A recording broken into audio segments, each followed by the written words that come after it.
Donald Trump has been gifted a new portrait from his Russian counterpart Vladimir Putin, while trashing an existing painting of him as truly the worst. The new portrait has not been shown publicly.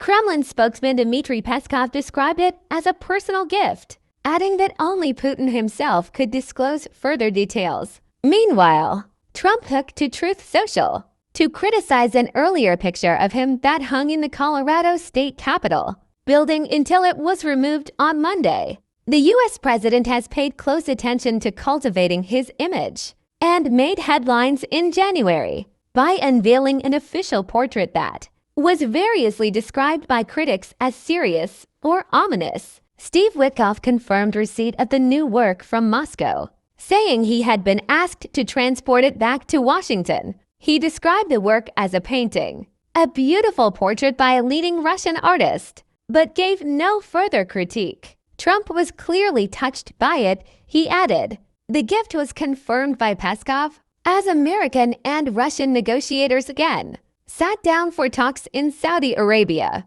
as part of Trump's drive to end the war in Ukraine. The gift highlights the diplomatic thaw between the two nations after Trump returned to the White House in January. In an interview, Witkoff, who met Putin 10 days ago, said the Russian president had been gracious. Putin told him, he added, that he had prayed for Trump after an assassination attempt against him last year. That attempt on Trump's life, which took place during a rally in Pennsylvania, gave rise to perhaps the most iconic image of him ever produced. AP photographer Evan Vucci caught the moment that Trump, with a bloody ear, held up a defiant fist and told supporters to fight. Fight, fight. That image was further mythologized by Trump, who used it to adorn the cover of a book.